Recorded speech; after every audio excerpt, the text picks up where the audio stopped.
m'entends bien? Oui. Très bien. Deuxième étude pour la prévention du suicide, parce qu'on pense des fois que ça ne touche pas les chrétiens, mais ça touche les chrétiens aussi. Est-ce qu'il y a déjà quelqu'un ici qui sent, peut-être non, on ne lèverait pas la main, mais s'ils n'ont pas honte de ça, de dire peut-être un jour j'ai déjà pensé, puis oui, ok, plusieurs quand même. Parce qu'il y a des choses qu'on vit dans nos vies des fois, qui nous dépassent, hein, puis qui nous emmènent dans un état mental de dépression ou tout simplement de questionnement. Pourquoi je suis là? Et ainsi de suite. Et puis, quand je fais de la prévention du suicide, comme je vous ai dit, on a vu ça la semaine passée, le premier point, c'est de dire qui suis-je? Hein? Parce que si tu ne sais pas qui tu es, l'idée que tu as de toi-même, ça se peut que ça te suicide. Parce que le monde va tout faire pour te détruire. Dans le royaume de Dieu, si tu veux grandir, il faut que tu fasses grandir les autres. Dans le monde, si tu veux grandir, il faut que tu abaisses les autres.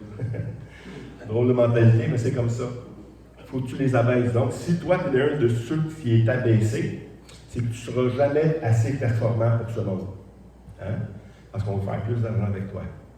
Fait que ça va t'emmener peut-être ça à te dire qui je suis vraiment. Est-ce que ça vaut la peine de continuer? Et il y a beaucoup de questionnements comme ça que les gens se posent quand on fait la prévention du suicide. Et puis, la semaine passée, on a vu quoi? On a vu qui suis-je? Parce que sans Dieu, c'est dur de se définir, de dire qui je suis vraiment. Parce qu'on a l'idée du monde sur nous. Puis on a vu, la première chose, c'est que Dieu nous a créés. On est la création de Dieu. Ça a des conséquences. Ça veut dire qu'il y a Dieu qui existe, qui est le maître, et nous sommes la créature, et non pas les créateurs. Hein? Dans un monde comme aujourd'hui, on est les petits dieux. C'est nous autres qui décident, c'est nous autres qui... on veut décider pour tout, on veut même décider l'heure de notre mort. Hein? Et c'est ça, mon grand-père seulement, il savait l'heure de sa mort. T'sais. Les autres, ils savent. Le juge, il avait dit. C'était pas un prophète. Donc, c'est ça, il y a des... faut emmener un peu d'humour. Quand je fais du porte-à-porte comme ça, j'amène de l'humour un peu quand je parle de ces choses-là. Parce que quand tu parles de la mort, quand tu parles du suicide aux gens, ben, je suis obligé de dire, parce que les hommes de mon âge, je les appelle pas quand ils vont pas bien. C'est vrai en même temps. Ils partent d'arrêt parce que c'est une réalité. Parce que les hommes, au Québec, on n'a pas appris à dire ce qu'on vit en dedans. Hein? Un homme, ça pleure pas. Un homme, ça chante pas. Sinon, tu vas chialer pour de quoi. Hein? Donc, il faut voir toutes ces choses-là. La deuxième chose, c'est qu'on lui appartient. Hein? On a été créé par lui et pour lui. Et ainsi de suite. Fait que, on a toutes ces choses. On ne verra pas tout ce qu'on a vu la semaine passée, mais on a vu vraiment que c'est quand tu n'as pas une bonne opinion de toi-même ou quand tu ne sais pas d'où tu viens, qui tu es vraiment, la valeur que tu as. Écoute, tu veux savoir la valeur que tu as, il faut que tu regardes le prix qu'ils ont payé pour t'avoir. Hein? Dieu, quel prix a payé pour vous avoir? Hein? Le nom, c'est son Fils. C'est ça que ça a coûté pour nous avoir. Donc, on va continuer aujourd'hui parce qu'il y a deux autres questions. La première question, c'est qui suis-je? La deuxième question, c'est l'idée qu'on a de nous-mêmes, de la vie et de la mort, la troisième. Aujourd'hui, on va voir la vie. Ça veut dire quoi la vie? Ça veut dire le sens de ma vie. À quoi je sers maintenant? Là? Hein? Et mon but. Je ne sais pas si vous êtes comme moi, mais moi, honnêtement, avant d'être chrétien, je n'avais pas de but. Je n'avais pas. Sinon, peut-être avec ma femme, d'avoir des enfants, avoir une maison, être bien, puis tout ça, le rêve américain, on appelle. Là. Et moi, ça a bien été jusque-là, là. Il n'y avait pas de problème. Mais un coup, j'avais tout ça. Il manquait quelque chose dans ma vie. C'est là que ça a mal été, ça commençait à mal aller dans ma vie. Parce que malgré tout mon rêve, j'avais plus de but. J'avais plus. Les études, oubliez ça, les études. Étudier pourquoi? Faire quoi dans la vie? Tu te demandes ça en troisième, quatrième année. Qu'est-ce que tu veux faire dans la vie? T'sais? Écoute, à 25 ans, je l'ai su. Quand j'ai accepté le Seigneur dans ma vie, là, je savais quoi faire de ma vie. Ça a donné un but à ma vie. Ça a donné un sens à ma vie. Ça a donné la valeur réelle des choses qui m'entourent dans ma vie. Parce qu'avant ça, la valeur que j'avais des choses dans ma vie, c'était des objets. Une famille, c'est quelque chose qui m'appartient. Puis, tu sais, c'est correct. Tu sais. C'est pas que je les aimais pas. Mais quand Dieu est rentré dans ma vie, c'est comme ça a amplifié tout ce qu'il m'avait donné dans le Seigneur. Ma femme, mes enfants, les amis. Avant d'être chrétien, j'avais aucun intérêt pour les gens alentour de moi. S'il y avait une catastrophe, là, je sauve ma peau. C'est tout. Pourvu que ma peau est sauvée. Mais quand tu deviens chrétien, c'est autre chose. Ça devient différent. Ça devient avec un but, un sens à ta vie. Et puis, ben, c'est ça. Pourquoi un chrétien ne devrait pas se suicider? Parce qu'il a justement un but dans sa vie. Il sait qu'il est utile à ces choses-là. Je rencontre toutes sortes de personnes dans une journée, des personnes aveugles, qui ont pensé au suicide quand ils ont tombé aveugles. Quelque chose de gros, là. Tu perds tes yeux. Tu te dis, à quoi je sers maintenant? Dans le monde, peut-être tu ne sers pas grand-chose. Mais dans le Seigneur, tu vas toujours servir quelque chose. Tu peux prier, tu peux quand même visiter les gens, tu peux faire des choses vraiment. Puis on le voit, même dans le monde, quelqu'un qui n'a plus ses jambes, qui a eu un accident. Il y en a du monde là-dedans, ils vont tout faire pour aller faire du ski, ils vont aller tout faire pour faire du sport, tu sais, malgré qu'ils n'ont plus de jambes. Mais un chrétien, davantage, devrait comprendre que malgré tout ce qui détériore dans ma vie, je devrais être capable de le servir encore, malgré l'âge que j'ai. On dit souvent qu'il n'y a pas de bénévole dans le Seigneur. Hein? Je suis bénévole à cette église-là. Bénévole, ça n'existe pas dans le Seigneur, vous savez. Parce qu'un bénévole, ça n'a pas de salaire. Quelqu'un qui travaille pour le Seigneur, il y en a un salaire. Amen. Ainsi de suite. Il y a toujours de quoi faire, il y a toujours de quoi qui mérite à faire. Puis notre Dieu, c'est pas qu'il arrête d'être notre Dieu quand il nous arrive des choses dans notre vie. Même si tu es rendu sur ton lit de mort. On voit dans la Bible qu'il y a plusieurs personnes qui ont demandé la mort. Est-ce qu'il était vraiment suicidaire? Pas vraiment. Ça veut dire juste que tu t'es écœuré de cette situation-là. Tu ne penses pas vraiment à t'enlever la vie, mais si le Seigneur vient me chercher, je serais bien content. Tu sais? Je l'ai déjà dit au Seigneur. J'ai dit au Seigneur, quand j'étais camionneur, à un moment donné, j'ai dit, Seigneur, si ma vie, là, je ne peux plus prêcher ta parole, là, ben viens me chercher. Moi, je n'ai plus rien à faire ça. Même si j'ai une famille, même si je ne peux plus partager ta parole, je n'ai plus rien à faire ça. J'y ai déjà dit. Fait que imaginez-vous quelqu'un sans le Seigneur. C'est quelque chose. C'est pas que je voulais mourir, c'est que ça ne me dérangeait pas, Seigneur. Moi, je sais ma place est meilleure.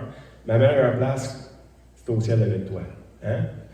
Mais c'est pas pour ça. Le Seigneur, il a toujours besoin de nous autres. Il veut, tant qu'on n'a pas fini nos choses.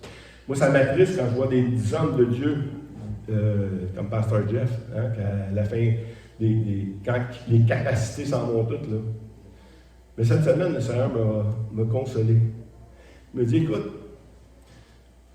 Jésus, il est mort à quel âge? 33. Hein? 33 à peu près. Pasteur Jeff, il peut-être le double, là. Tu sais? Jean-Baptiste, un des seuls qui est écrit dans la Bible qu'il va avoir un ministère spécial. Il est mort à quel âge? 31, 32 peut-être. Tu sais? C'est des grands hommes de Dieu. Ils se disent, ouais, mais Seigneur, il aurait pu faire de quoi encore, là, tu sais? Oui. Mais c'est pas ça l'important. C'est-à-dire que nous, là, on a un privilège. Le privilège de vieillir, c'est un privilège de vieillir. C'est pas donné à tout le monde. Puis on devrait être content et être utile à notre maître, de toute manière. On va voir ce matin la deuxième partie, ma vie, c'est quoi? Puis on va voir dans la Bible, parce qu'il y en a plusieurs qui se sont suicidés. Et j'aimerais qu'on voit ensemble ces gens-là un peu, parce que des fois, quand on voit des suicides, on dit il y a des raisons pour ça. Et souvent, la raison, c'est le diable. Est-ce que c'est toujours le diable? Peut-être pas, mais quand je vois un suicide, je vois toujours le diable dedans, moi vous le dire. Là.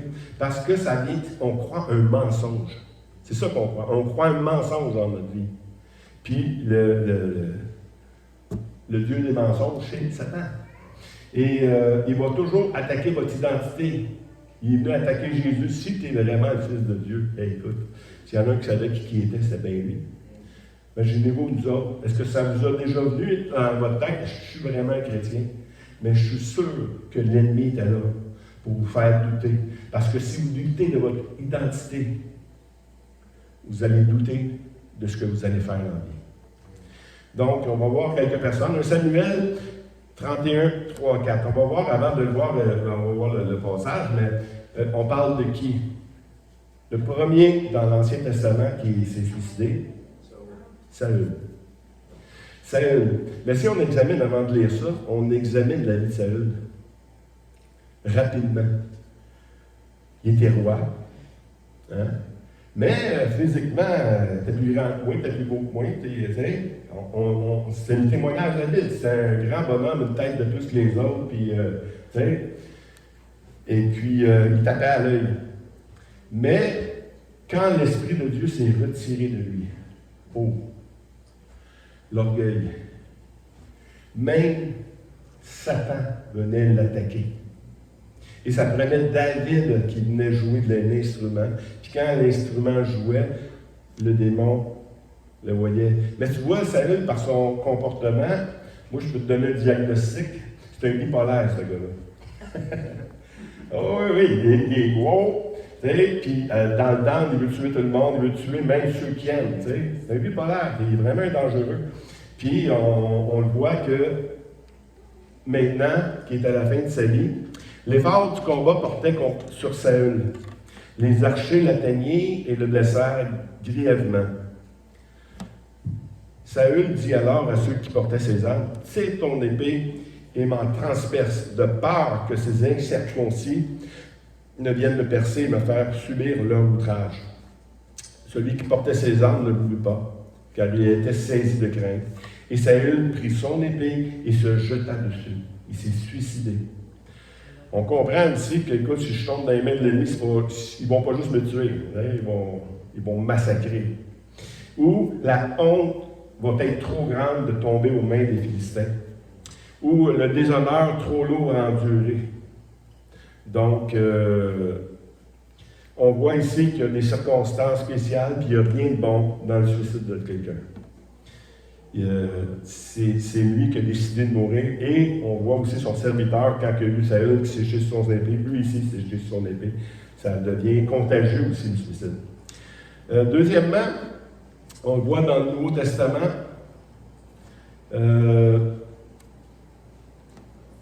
quel suicide qu'on voit dans le Nouveau Testament? Vous ne vous souvenez pas que quelqu'un s'est suicidé dans le Nouveau Testament? Judas. Il n'y en a pas beaucoup dans le Nouveau Testament, c'est Judas. Il y a Judas dans Matthieu 26, 24, puis il y a quelque chose qui a été dit avant qu'il se suicide. Et ça aussi, c'est important. Avant de le lire, on va voir aussi Judas, qu'est-ce qui est arrivé. Pendant qu'il était en train de manger, Jésus il dit, il y en a un qui va me livrer, hein? Celui qui va tremper son pain avec moi, c'est lui qui va me livrer. Puis quand il a trempé son pain avec lui, ou à peu près dans ce temps-là, qu'est-ce qui est arrivé? Satan a rentré dans sa vie. Encore Satan. Et non seulement Satan, mais il y a une parole. Il y a une puissance des paroles qu'on déclare. C'est important, ça. Matthieu 26, 24, « Le Fils de l'homme s'en va selon qu'il est écrit de lui. Mais malheur à l'homme par qui le Fils de l'homme est livré. Mieux vaudrait pour cet homme qu'il ne fût pas né. » Vous savez ce qui arrive quand Jésus maudit quelqu'un? Il a maudit un figuier à un moment donné. Il est sèche. Il est séché dans le temps de le dire. Donc, on voit que Judas se suicide à un moment donné dans Matthieu 27, 3 à 5. Alors, Judas, qui l'avait livré, voyant qu'il était condamné, que Jésus était condamné. Je ne sais pas qu'est-ce que Judas pensait, tu sais. Peut-être qu'il pensait qu'il va s'en sortir, qu'on va faire un petit peu d'argent avec ça. Mais il voit ici que Jésus est condamné. Il se repentit et rapporta les 30 pièces d'argent aux principaux sacrificateurs et aux anciens en disant « J'ai péché en livrant le sang innocent. » Ils répondirent « Que nous importe, cela te regarde. » Jésus jeta les pièces d'argent dans le temple, se retira et alla se pendre. Dans un autre passage, quand il s'est pendu, toutes ses entrailles se sont répandues par terre. Donc, on voit ces choses-là, mais encore une fois, Satan est là. Quand je vais voir les gens, on vit toute la même chose dans la vie. Mais c'est l'idée qu'on a de nous-mêmes, de la vie et de la mort, qui fait qu'on se suicide pas. Ça veut dire quoi, ça? C'est qu'on a tous trahi Jésus à un moment donné. En tout cas, peut-être pas vous autres. Mais quand on pêche, on le fait. On a tous fait des pierres aussi. Il aurait pu faire la même chose que Judas. Il ne l'a pas fait. L'histoire de Pierre est intéressante aussi. Parce qu'il y avait une parole que Jésus a dit dans Matthieu 10, 33. « Quiconque me reniera devant les hommes, je le renierai aussi devant mon Père qui en est dans les cieux. » Une parole dure, ça aussi, hein? Si quelqu'un me renie devant les hommes, je le renierai devant mon Père. Dans un autre passage, devant les anges. Et ainsi de suite. Mais on voit que dans l'histoire de Luc, Luc 22, 31 à 32, le Seigneur dit « Simon, Simon », encore Satan ici, « Satan vous a réclamé pour vous cribler comme du froment. Mais j'ai prié pour toi afin que ta foi ne défaille point.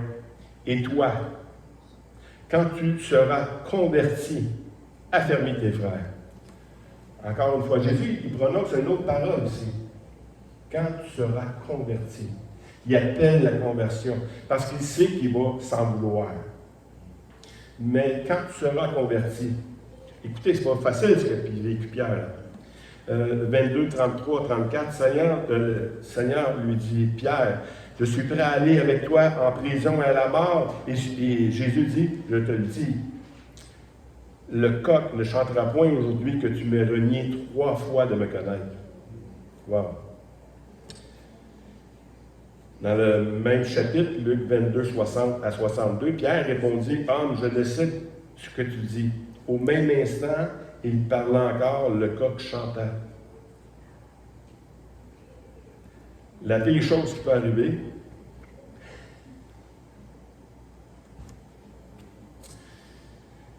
le Seigneur s'est retourné le regardant. Pas facile, là. Si tu as une bonne raison, là, tu vas accélérer celle-là. Tu sais? Et il l'a regardé. Et Pierre se souvint des paroles que le Seigneur lui avait dit, avant que le coq chante aujourd'hui, tu ne renieras 3 fois. Et étant sorti, il pleura amèrement. Donc, on voit que des choses similaires, un amène à une place, wow, et l'autre amène ailleurs. Et puis, il y a plusieurs passages comme ça qu'on voit que dans la Bible, je ne sais pas si c'est devenu sourd tout d'un coup, là. C'est peut-être mes batteries qui commencent aussi à sonner. Vous m'entendez? Oui, on entend très fort. Je ne sais pas si on peut juste baisser ou la salle. Juste baisser la salle, le dernier dans le fond. C'est ça. Comme ça. Ça va être mieux un peu comme ça. OK. Un autre, on voit ici qu'il y a 2 hommes dans le Nouveau Testament qui auraient pu subir la même chose, puis on voit toujours Satan dedans. Mais il y a une autre chose qui fait que des hommes dans la Bible se sont suicidés, et puis des fois tu vois ça, tu te dis « Wow! » Il y a de l'orgueil dans l'homme. L'homme est égoïste. Et des fois, ça peut emmener là également. Dans 2 Samuel 16, 23, on parle d'un homme Hein? Achitophel. Achitophel, c'est un serviteur de David qui donnait des conseils. Puis regardez le témoignage de la Bible qui dit sur lui. Le conseil donné en ce temps-là par Achitophel avait autant d'autorité que si l'on eût consulté Dieu lui-même. Écoute, le gars, il a de la notoriété là. Il en était ainsi de tout le conseil d'Achitophel, soit pour David, soit pour Absalom. Hein, Absalom veut tuer David, et puis ben là, il devient son serviteur, puis il commence à lui dire des conseils. Et dans 2 Samuel 17, on voit qu'Achitophel, voyant que son conseil n'avait pas été suivi, s'en alla et partit pour s'en aller chez lui dans sa ville. Puis souvent, du monde qui veut se suicider, ils préparent leur suicide. Il donna ses ordres à sa maison et il s'étrangla. C'est ainsi qu'il mourut et on l'enterra dans le sépulcre de ses pères. Écoutez, la raison, son conseil n'était pas suivi. Est-ce orgueilleux, pas à peu près ça? Ben, tu sais, quand tu es élevé, là, c'est dangereux. Parce que quand tu tombes, ça fait mal. Et puis, on pourrait juger ce gars-là en disant, ouais, mais là, j'exagère un peu son affaire. On ne sait pas pourquoi, mais il y a des raisons comme ça. On ne voit pas Satan, là, mais on voit quand même que l'amour propre, qui est l'orgueil, ça peut t'emmener au suicide. L'égoïsme, c'est l'attachement excessif à soi-même. C'est la même chose. Donc, l'orgueil, dans la Bible, c'est marqué que quand on met des pasteurs en place, que ce ne soit pas un jeune converti. Pourquoi? Pourquoi qu'il s'enfle d'orgueil? Parce que Satan va être pogné dans son orgueil. C'est la même chose. Et puis, des fois, on voit que la dépression peut emmener à un comportement irrationnel également. On ne connaît pas sa vie avant ça, lui, qui se passait là. Mais la dépression peut t'emmener dans un raisonnement faux qui est en dehors de celui de Dieu. Puis ça, c'est dangereux. Fait que, jugez pas trop vite ceux qui veulent se suicider, même chrétiens. Ça peut arriver. C'est pas la volonté de Dieu. C'est un mensonge. Et puis, ben ça, il faut combattre ces choses-là. Un autre que je veux voir, et le dernier qu'on va voir aujourd'hui dans les personnages qui suicidaires, hein? Jonas. Jonas. C'est un autre que lui ici, on voit que quand il s'en va en bateau, hein, il demande quasiment l'aide à mourir. Il dit, garochez-moi dans l'eau, puis vous allez avoir la paix. Mais c'est un sacrifice. C'est pas. Moi, je le vois plus comme un sacrifice. Hein. Jésus-Christ ne s'est pas suicidé, mais il s'est donné lui-même. Samson, il s'est sacrifié lui-même, mais ce n'est pas un suicide. C'est pour la cause de Dieu. Mais lui, ce n'était pas pour la cause de Dieu, c'est parce qu'il voulait fuir Dieu. C'est autre chose. Puis quand tu es en dehors de la volonté de Dieu, ça se peut que tu ne comprennes pas, puis ça t'emmène des pensées suicidaires également. Puis je le vois dans Jonas. Jonas 4, 8 à 11. Au lever du soleil, Dieu fit souffler un vent chaud d'Orient et le soleil frappa la tête de Jonas. Hein? Il est allé voir Anéné, il les a dit quoi, ils se sont repentis, mais ça l'a déprimé. Il savait que c'était pour arriver parce qu'il connaît au moins Dieu de ce côté-là. Et le soleil frappa la tête de Jonas au point qu'il tomba en défaillance. Déjà, écoute, soleil, mon homme, tu ne réfléchis pas comme il faut. Il demanda la mort. Il dit, la mort m'est préférable à la vie. Dieu dit à Jonas, fais-tu bien de t'irriter à cause de ce ricin? Il répondit, j'ai fait bien de m'irriter jusqu'à la mort. Et l'Éternel dit, tu as pitié du ricin qui ne te coûte aucune peine et que tu n'as pas fait croître, et qui est né dans une nuit et qui a péri dans une nuit. Et moi, je n'aurais pas pitié de Nénive, la grande ville dans laquelle se trouvent plus de 120 000 hommes, qui ne savent pas distinguer leur droite de leur gauche, des animaux en grand nombre. Voyez-vous, quand on n'a pas le même point de vue de Dieu, ça peut nous emmener là aussi. Il faut faire attention vraiment de connaître Dieu, connaître qui il est et connaître son amour pour toi. Et Et son amour pour toi devrait être tellement grand que ça va te changer. On va voir ces choses-là aujourd'hui dans la Bible. On a peut-être 15 minutes, on va voir quelques passages. On a vu tantôt que Satan vient là, dans Jean 10:10. Le voleur ne vient que pour dérober, égorger et détruire. On va juste prendre la première partie de ce passage-là pour tout de suite. Le voleur ne vient pour dérober, égorger et te détruire. C'est pas Dieu qui veut que tu t'enlèves la vie. C'est pas Dieu qui veut que tu sois malade. Arrêtez de penser ça. C'est l'ennemi qui veut ça. L'ennemi veut vous détruire. Et c'est pour ça qu'il dit, quand vous combattez dans Éphésiens 6:11, revêtez-vous de toutes les armes de Dieu afin de pouvoir tenir contre les ruses du diable.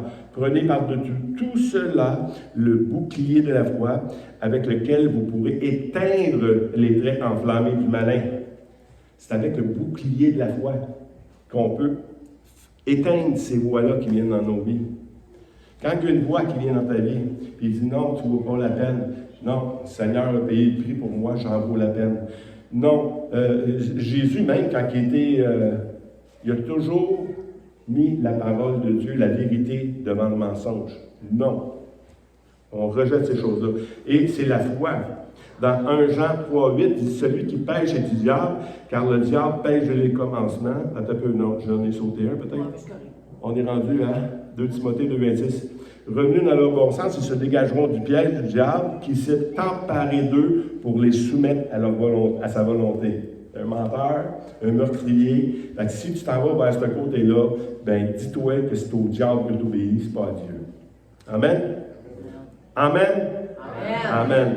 Amen, ça veut dire que je suis d'accord avec ça. 1 Jean 3:8, celui qui pêche est du diable, car le diable pêche dès les commencements. Le Fils de Dieu est paru. Le Fils de Dieu est paru afin de détruire les œuvres du diable. L'œuvre du diable, c'est de détruire, de tuer. Jésus est venu, il est apparu pour détruire ces œuvres-là. Fait que si tu continues à croire les mêmes mensonges, c'est que tu n'as pas compris le Seigneur, parce qu'il est venu pour détruire ça dans ta vie. Amen? Amen. Amen. On s'en va du bon côté. Dans Jean 10:10, on revient à lui, mais on va prendre la deuxième partie. Moi, je suis venu afin que les brebis aient la vie et qu'elles soient dans l'abondance. Qu'elles soient dans l'abondance. Ça ne veut pas dire que tu n'auras pas de problème. Mais tu vas avoir tout ce qui contribue à avoir une vie qui plaît à Dieu. Amen. Ça, là, il veut qu'on ait la vie. Il veut qu'on, malgré ce que tu perds dans ta vie, malgré cette tente qui se détériore, il veut que tu comprennes qu'il veut te donner la vie. Il veut que tu sois heureux. Il veut que tu sois abondant pour toi et pour lui, mais surtout pour lui. Quand Dieu te donne des choses, c'est pour Dieu bénit pour que tu bénisses. Puis un chrétien qui n'a pas compris ça, il va comprendre que quand il est béni, c'est pour mettre ça dans ses poches. Et s'il met ça dans ses poches, la bénédiction va arrêter un moment donné. Puis là, il va penser, bien, Dieu ne m'aime pas, il ne me bénit pas. Non, non, parce que tu n'as pas compris que la bénédiction que Dieu te donne, c'est pour bénir les autres. Fait que tu es béni pour bénir. Et quand tu es béni pour bénir, tu comprends que la bénédiction, c'est comme une source qui se renouvelle constamment. Dans Matthieu 6, 24, 25, nul ne peut servir deux maîtres, car il haïra l'un et aimera l'autre. Il s'attachera à l'un et méprisera l'autre. Vous ne pouvez servir Dieu et Mammon. C'est pourquoi je vous dis, ne vous inquiétez pas pour votre vie, de ce que vous mangerez, ni de votre corps, de quoi vous serez vêtus. La vie n'est-elle pas plus que la nourriture et le corps plus que le vêtement? Verset 32-33, car toutes ces choses, ce sont les païens qui les recherchent. Ben oui, mais nous autres, ça, on a besoin. Mais c'est les païens qui recherchent ça. Votre Père Céleste sait de quoi vous avez besoin. Cherchez premièrement le royaume et la justice de Dieu, et toutes ces choses vous seront données par-dessus. Cherchez le royaume de Dieu, premièrement. Si on cherche à être satisfait pendant cette vie-là, avant de servir, j'ai entendu je ne sais pas combien de chrétiens qui achètent des billets de loterie, puis je ne veux pas partir un débat là-dessus. Là. Mais il dit, si je gagne, là, je vais en donner au Seigneur. Attends pas de gagner pour donner au Seigneur. Tu sais, c'est comme un marchandage à un moment donné, tu sais. Non, on commence à donner ce que tu as là, puis tu vas voir comment le Seigneur va continuer à te donner, à te bénir. Et puis ainsi de suite. Cherchez premièrement le royaume et sa justice de Dieu. Ta vie maintenant elle a un nouveau sens. Ta vie n'est plus centrée sur toi-même. Elle est centrée sur Dieu. Ça, c'est important. Si un chrétien n'a pas compris que ma vie maintenant est pour Dieu, j'ai été créé par lui et pour lui. Tout vient de lui, par lui, pour lui. Donc si j'ai... Non, moi je suis sauvé pour moi, pour que je n'aille pas en enfer. Oui, ça commence de même, c'est sûr. Mais par la suite, là, il ne t'a pas juste sauvé pour que tu sois sauvé. Il t'a sauvé pour que tu sois utile à son royaume. Et pour faire ça, il faut que tu cherches premièrement le royaume. Il faut que tu cherches comment le servir le mieux possible. Et ça passe par la mort à soi-même. Si on ne meurt pas à nous-mêmes, comme le baptême, on meurt au péché, mais c'est aussi mourir à nous-mêmes, à nos choses, à nous autres. Ce n'est pas à nos rêves, on ne meurt pas à nos rêves, on continue à avoir des rêves, on peut encore se marier, on va encore avoir des enfants, on va encore avoir du temps, on va encore voyager, on peut encore tout faire ça. Mais c'est pas ça qu'on doit mourir, c'est de faire passer toutes ces choses-là avant le Seigneur. Il faut faire passer le Seigneur avant toutes ces choses-là. Dans Romains 6,4, je l'ai pris dans la Bible du Sommeur, nous avons donc été ensevelis avec lui par le baptême en relation avec sa mort, afin que, comme Christ a été ressuscité par la puissance glorieuse du Père, nous aussi, nous menions une vie nouvelle. On a dit tantôt, c'est les païens qui recherchaient ça. Avant, j'étais un païen, je recherchais ces choses-là. Je recherchais à avoir une maison, je recherchais à avoir mes enfants, je recherchais à avoir mon commerce, je recherchais à avoir mon plaisir. Mais un coup, je suis né de nouveau. Dieu me donne une vie nouvelle. Et cette vie nouvelle-là se vit dans la foi, dans 1 Jean 5,4. Parce que tout ce qui est né de Dieu triomphe du monde, et la victoire qui triomphe du monde, c'est notre foi. C'est encore la même chose. Pourquoi la foi? Parce que la foi, c'est elle qui combat tout ce que l'ennemi veut nous enlever. Il n'y a plus de son, hein? OK. Je vais prendre le micro, ça va. Ben, on t'entend bien. On m'entend bien pareil? C'est parce que peut-être pour le son, là, ça va. Juste une minute.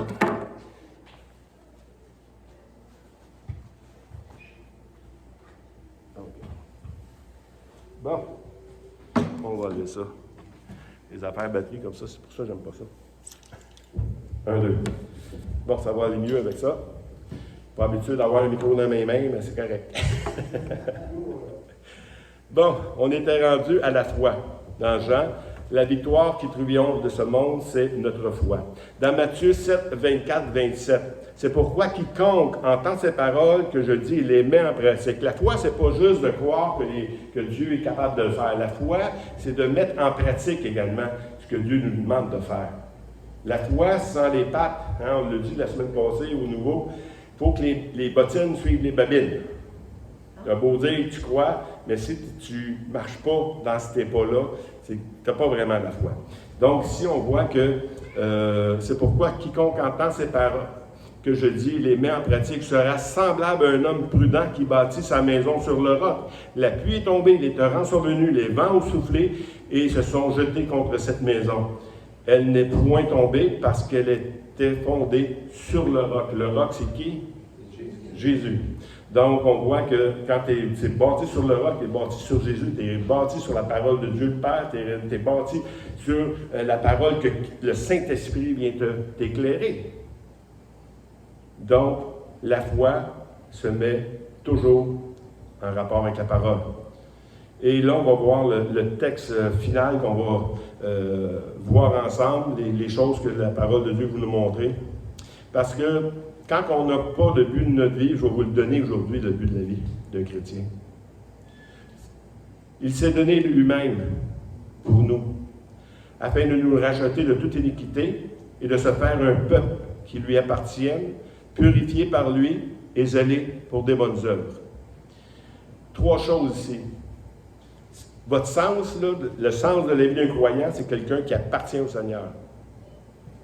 Et il n'y a pas beaucoup de choses à faire. Il y a 2 choses à faire principales. C'est de se garder pur pour lui et de faire des bonnes œuvres. Fais ça, là, puis tu ne seras pas loin de la victoire. C'est pas mal tout ça. Ça se résume là-dedans. Aime Dieu, puis aime ton prochain comme toi-même. Ça se résume dans ces choses-là. On l'appartient, donc on l'adore, on fait toute notre vie pour l'aimer, pour lui plaire. Fait que là, tu l'aimes. Mais pourquoi tu l'aimes? Comment tu le manifestes, ça? Tu le manifestes en te gardant pur. Il faut condamner le péché dans nos vies. Il ne faut pas accepter ces choses-là dans nos vies. Peu importe le péché que c'est, il faut le condamner, puis il faut l'enlever de là. On a trop souvent toléré le péché dans nos vies, puis je ne veux pas qu'on tolère, on essaye de voir le péché dans la vie de l'autre. Laissez faire l'autre. Dans votre vie, c'est quoi qui vous empêche de suivre le Seigneur? C'est quoi qui vous empêche de le servir sérieusement? On lui appartient, on doit se purifier par lui. C'est le premier point. Être consacré. Le premier point, lui appartenir. Ça veut dire quoi, lui appartenir? C'est être consacré. Être consacré au Seigneur, c'est quelque chose d'important. Moi, là, toute ma vie, j'ai organisé ma vie pour parler de lui. Peu importe ce que je faisais. Que j'aille travailler, c'était pour parler du Seigneur. Que j'aille au gym. Pourquoi je ne m'entraînais pas à la maison? À qui je vais parler du Seigneur? J'allais au gym. J'allais au gym pour parler du Seigneur. Toute ma vie était consacrée à ces choses-là. On doit se consacrer complètement au Seigneur. Il dit, ouais, mais peut-être qu'il y en a qui sont appelés à être consacrés, d'autres à non. Ça veut dire qu'il y en a qui sont consacrés, il y en a qui appartiennent, puis d'autres moins. Tu peux faire ce que tu veux de ta vie. Non, c'est pas vrai. Tu ne peux pas faire ce que tu veux de ta vie. Tu dois être consacré au Seigneur. Puis il dit à tous. Ici, le mot à tous, c'est pas à tous ceux qui veulent. C'est à tous ceux qui étaient là. Il n'y a plus de son, je pense. On va y aller juste avec la voix. Je vais parler assez fort pareil. Ceux qui n'entendent pas bien, avancez-vous. Et l'ennemi ne veut pas que vous entendiez ça ce matin. Être consacré. Puis il dit à tous, si quelqu'un veut venir après moi, qu'il renonce à lui-même, qu'il se charge chaque jour de sa croix et qu'il me suive. Un chrétien, ça suit le Seigneur. Un chrétien, ça vit aussi les conséquences de ses choix. OK? Si je veux suivre le Seigneur, vous allez payer le prix. C'est ça que le Seigneur nous dit dans sa parole. Tous ceux qui veulent vivre pieusement dans le Seigneur seront persécutés. C'est ça ta croix. Il y en a qui l'ont vécu vraiment, la croix. Mais nous, c'est quoi notre croix? Des fois, on est humilié. On nous fait passer pour des épais parce qu'on croit au Seigneur Jésus. Hein? C'est plus à la mode, ça, de croire au Seigneur. Hein? Vous êtes arriérés.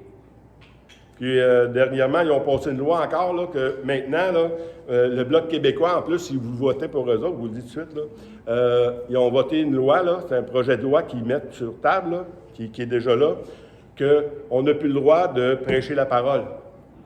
Si vous prêchez la parole sur des choses qui contredisent ce que le gouvernement prône, l'avortement, LGBT et ces choses-là, ils vont avoir le droit de vous emmener en prison, de vous empêcher de couper toutes vos choses. C'est un projet de loi du Bloc québécois. Fait que, allez vous intéresser. Être consacré. 2 Corinthiens 5, 14, 15. « Car l'amour de Christ nous presse, parce que nous estimons que si un seul est mort pour tous, tous donc sont morts, et qu'il est mort pour tous, afin que ceux qui vivent ne vivent plus pour eux-mêmes, mais pour celui qui est mort et ressuscité pour eux. » C'est ça la vie d'un chrétien. Si tu veux savoir c'est quoi ton sens en tant que chrétien, c'est que tu ne vis plus pour toi-même. Tu vis pour celui qui est mort et ressuscité pour toi. Amen. C'est ça la vie d'un chrétien. Je comprends qu'il y en a qui ne savent pas, puis je ne comprends pas pourquoi les gens trouvent la vie chrétienne plate. Tu sais, écoute, il y a tellement de choses à faire dans le Seigneur. Ceux qui ne veulent pas suivre le Seigneur, c'est eux qui survivent l'Évangile. Je connais des gars qui survivent l'Évangile. Écoute, ils ne veulent pas aller parler du Seigneur parce que moi, ça me coûte tellement de suivre le Seigneur. Je veux pas enseigner le Seigneur aux autres pour qu'ils vivent la même chose que moi. Non. Quand tu survis le Seigneur, c'est parce que tu n'as pas compris que la vraie vie est en lui. Et pas dans ce que le monde t'offre. Elle est dans ce que Dieu t'offre. Romains 14.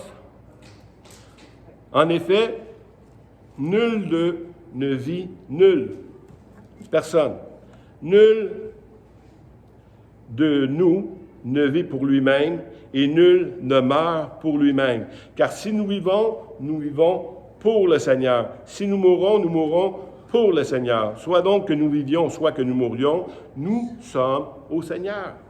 Voici ton sens. Deuxième point, il se sanctifie lui-même. Hein? Dans 2 Timothée 2,19, le Seigneur connaît ceux qui lui appartiennent et quiconque prononce le nom du Seigneur, qu'il s'éloigne de l'iniquité. Qu'il s'éloigne de l'iniquité. On a trop longtemps toléré ça dans nos vies, ça nous a empêché de servir le Seigneur encore plus. Là, maintenant, il faut le condamner davantage. Ça ne veut pas dire qu'on ne tombera pas, on va tomber encore. L'ennemi va toujours trouver le moyen de nous faire tomber. Mais quand tu as tombé, relève-toi tout de suite, confesse son péché, puis reçois le pardon de Christ immédiatement. Dans la Bible du français courant, Romains 8,13, « Car si vous vivez selon votre propre nature, vous allez mourir. Mais si par l'Esprit Saint, vous faites mourir le comportement de votre être égoïste. » Hey, hein, ça fait mal ça, un peu? Ben oui. Dans un monde égoïste comme on vit, c'est ça. On est dans le siècle le plus égoïste, égocentrique, centré sur eux autres même. On est dans ce monde-là présentement. Jamais dans tous les siècles, on a été aussi égocentrique.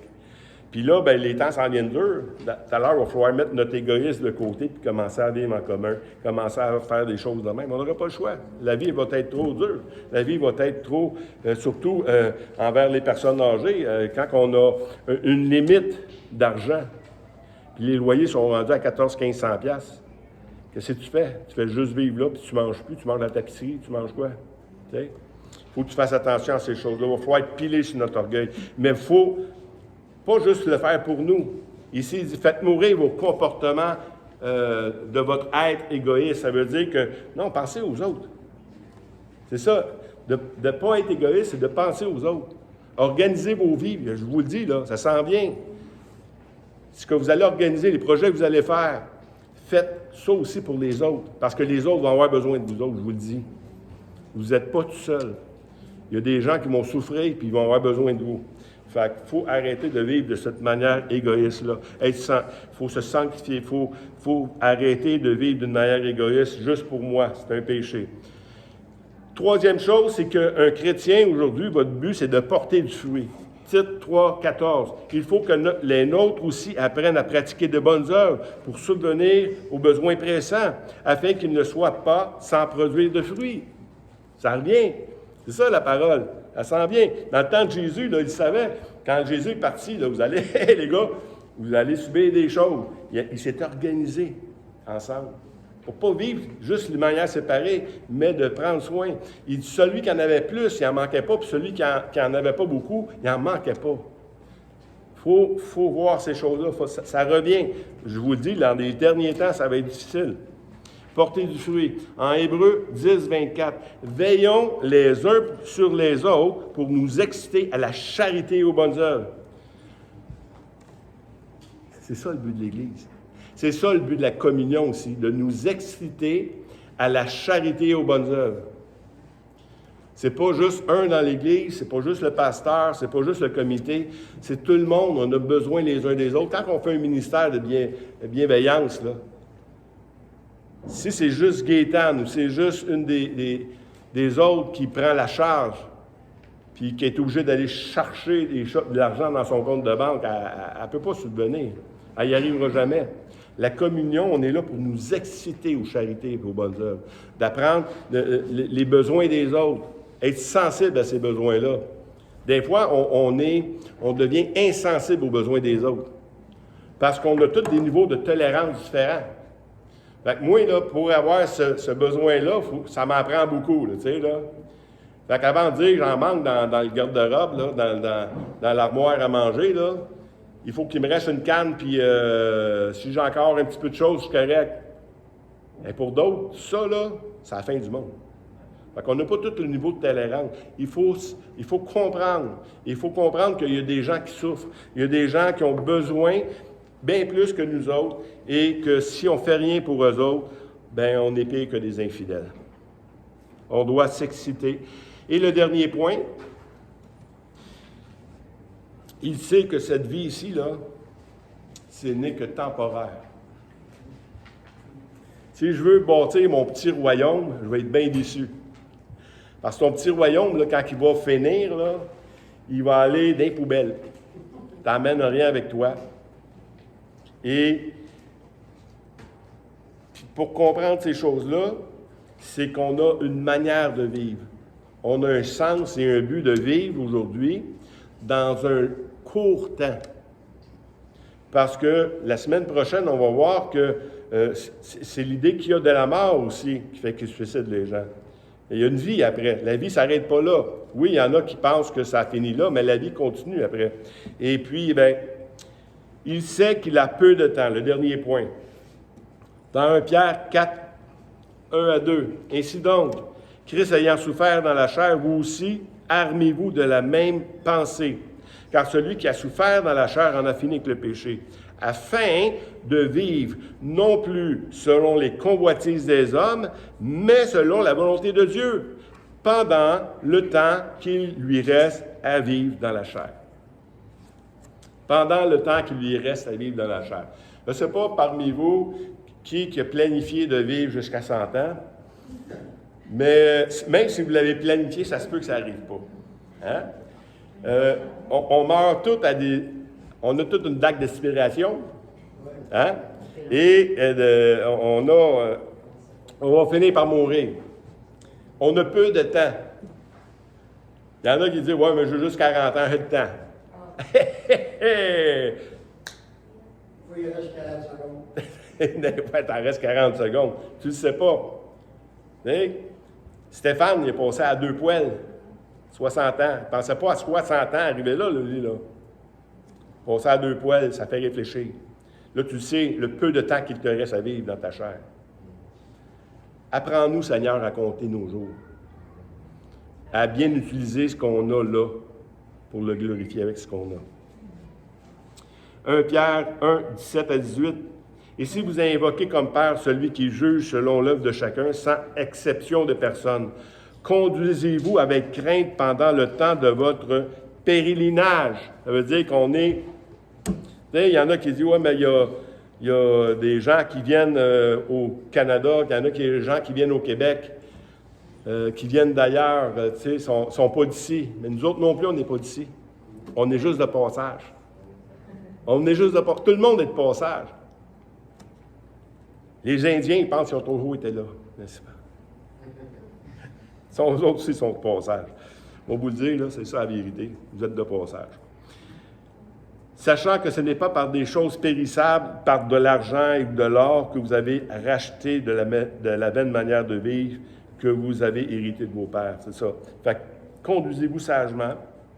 Et le dernier passage, dans 1 Corinthiens 15, 19 à 20, si c'est dans cette vie seulement que nous espérons en Christ, nous sommes les plus malheureux des hommes, de tous les hommes. Mais maintenant, Christ est ressuscité des morts. Il est les prémices de ceux qui sont morts. Ça veut dire quoi, ça? On va voir la Pâque s'en vient, là, commencer à regarder des films de Pâque. Jean m'en a posé un dernièrement. Et puis, c'est intéressant, la Pâque. Parce que toute notre espérance repose sur ce qui s'en vient. Notre espérance, c'est pas ce qu'on va vivre là. Vous allez être déçus, vraiment. Il y en a qui disent « Ouais, mais j'ai passé une belle vie. » OK. Qui va dire que tu as passé une belle vie, c'est quand tu vas arriver au ciel devant le jugement. Il va te le dire. Lui, il va te le dire, tu as passé une belle vie, tu n'en as pas passé une bonne. Tu l'as réussi ou tu l'as échoué. C'est ça qui va arriver devant le jugement. Et puis ça, c'est la troisième chose qu'on va voir. C'est la semaine prochaine. La semaine prochaine, on est là. Et puis, on va voir cette troisième étape-là sur le suicide. C'est l'idée qu'on a de nous-mêmes, qui suis-je? L'idée de ma vie, c'est quoi le sens? C'est quoi mon but maintenant? Si je n'ai pas un sens, un bon but dans ma vie, ça se peut que je pense à m'en aller. Et la vie après la mort. Si vous avez écouté le vidéo de Claude à Théovox, Claude Tremblay, sur Théovox, vous allez voir que Claude, lui, met l'accent beaucoup plus sur la vie après la mort. Parce que c'est là que le mensonge vient faire son ravage dans le monde. Hein? Moi, là, je suis heureux avec ma grand-mère, fait que je touche bien d'arrêter ça, puis je vais aller la rejoindre. Qui dit que tu vas aller la rejoindre? C'est qui t'a fait à croire que tu irais la rejoindre? Si quelqu'un ne te l'a pas promis, tu n'iras pas. Mais si quelqu'un te l'a promis, tu vas y aller. Mais il faut que tu le crois à lui. Si tu ne le crois pas lui, tu n'iras pas. Puis celui qui l'a promis, c'est Jésus. Puis c'est ça qu'on va voir la semaine prochaine. Fait que soyez bénis. Si vous avez des pensées comme ça, venez me voir. Je vous le dis. C'est pas normal qu'un chrétien ait des pensées comme ça. OK? Il faut que ces idées-là changent pour que vous ayez une bonne idée de qui vous êtes pour le temps qui vous reste à vivre sur la terre. Il n'y a rien de plus important pour l'Église que des gens qui prient. Parce que sans la prière, l'Église va nulle part.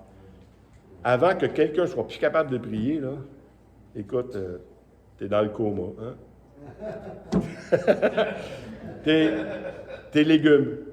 T'es rendu là où t'es atteint tellement d'une maladie comme l'Alzheimer que tu n'es plus conscient de grand-chose.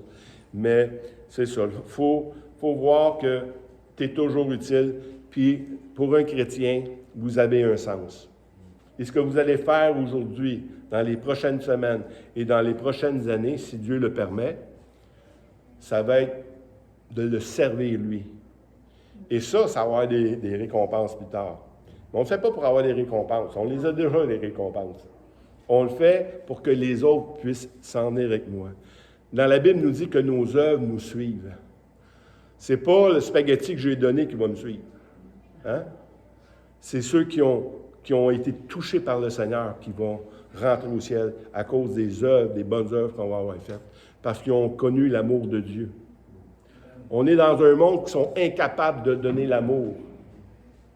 On va en parler la semaine prochaine. Ils sont incapables de donner de l'amour, pourquoi? Parce qu'ils ne l'ont pas reçu. Nous, on l'a reçu, l'amour. Et si réellement on l'a reçu, l'amour, on est capable de le donner. Amen. Seigneur Dieu, merci pour ta parole, encore une fois. Des sujets difficiles, Seigneur, parce que ça concerne quelque chose qu'on ne veut pas en entendre parler. Parce qu'on veut l'éloigner le plus longtemps possible de notre vie. Mais elle fait partie de la vie. Aussitôt qu'on est venu au monde, la mort a commencé à faire son effet. Et aide-nous à avoir les yeux sur toi, sur l'espérance que tu proposes aux chrétiens, afin on mène une vie heureuse ici sur la terre. Et que toute cette vie qui va se transposer dans l'autre monde puisse réjouir chacun de nous, malgré l'adversité, malgré l'opposition qu'on vit dans tous les jours, qu'on puisse se réjouir vraiment de ce qu'on est tes enfants. Bénis ta parole, bénis chacun des frères et des sœurs qui sont ici aujourd'hui et aide-nous à aller encore toujours plus loin avec toi, dans le nom de Christ. Amen. Amen. Mercredi, ça va être Gaétan qui va amener l'étude biblique. Hein, Gaétan, il a recommencé à amener les mercredis, donc on va profiter de lui. Hein? On va profiter de lui. Et c'est ça. Venez, c'est toujours un temps agréable ensemble de découvrir la parole. Parce que celui qui emmène la parole les mercredis, là, il ne l'emmène pas parce qu'il la connaît plus que les autres. Il l'emmène pour qu'ensemble, on puisse découvrir le Seigneur davantage. Lui, il a été touché par quelque chose. Et puis nous-mêmes, quand on lit le texte, on est touché par quelque chose, puis on le partage ensemble. Le mercredi, c'est pas un orateur, puis vous autres, vous écoutez. Un mercredi, c'est tout le monde partage ensemble. On mange de cette, comme des vaches qui ruminent, qui mangent quelque chose, c'est bon, puis on sort tout le temps de là, grandi, nourri, puis satisfait. Fait que le Seigneur vous bénisse et qu'on vous attend en grand nombre. Sinon, ça va aller à mercredi prochain. Amen. Amen.